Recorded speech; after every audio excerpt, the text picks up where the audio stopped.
Saudara-saudariku yang dikasihi Tuhan, salam berkah dalam. Semoga saudaraku semua dalam keadaan sehat dan bahagia. Dan jangan lupa mengawali harimu dengan senyum. Rabu 8 November 2023. Kita awali permenungan kita dengan tanda kemenangan Kristus dalam nama Bapa dan Putra dan Roh Kudus. Amin. Permenungan kita diambil dari Injil Lukas bab 14 ayat 25 sampai 33.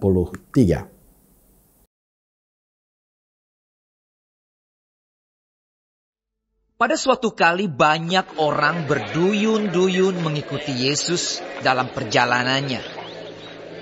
Sambil berpaling ia berkata kepada mereka, "Jikalau seorang datang kepadaku dan ia tidak membenci bapanya, ibunya, istrinya, anak-anaknya, saudara-saudaranya laki-laki atau perempuan, bahkan nyawanya sendiri, ia tidak dapat menjadi muridku. Barang siapa tidak memikul salibnya dan mengikut aku, ia tidak dapat menjadi muridku. Sebab siapakah di antara kamu yang kalau mau mendirikan sebuah menara tidak duduk dahulu membuat anggaran biayanya?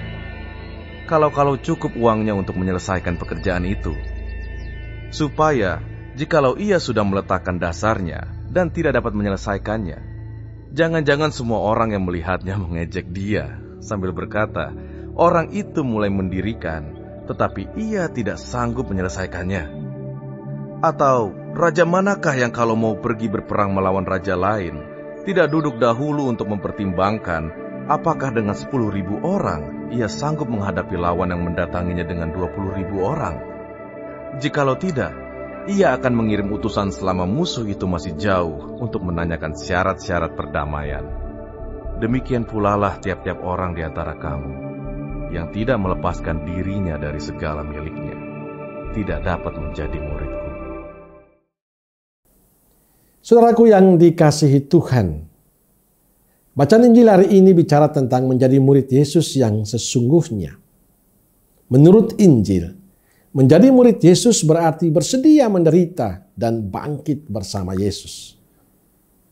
Untuk memastikan apa mereka sungguh mau mengikuti Yesus, ia berkata kepada mereka, "Jika seseorang datang kepadaku dan ia tidak membenci bapanya, ibunya, istrinya, anak-anaknya, saudara-saudarinya, bahkan nyawanya sendiri, ia tidak dapat menjadi muridku."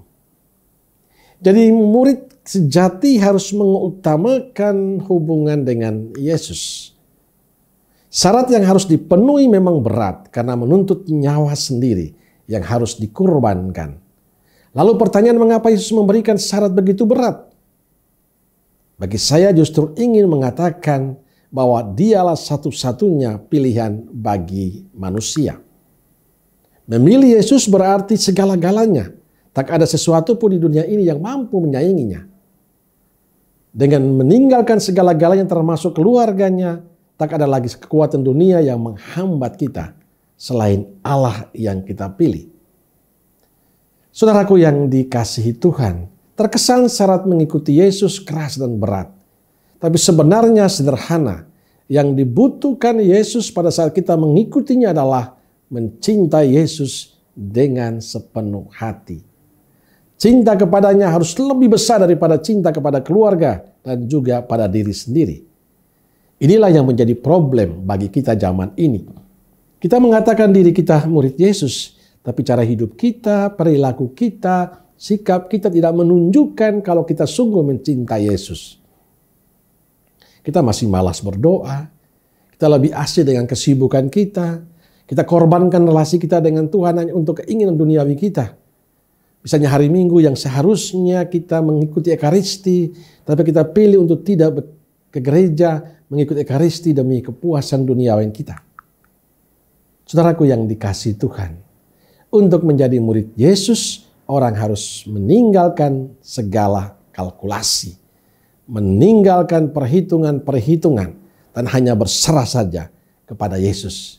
Menjadi murid Yesus betul-betul harus bebas dari ikatan dan mengarahkan hidup sepenuhnya pada Yesus. Mencintai Yesus lebih dari segalanya. Amin.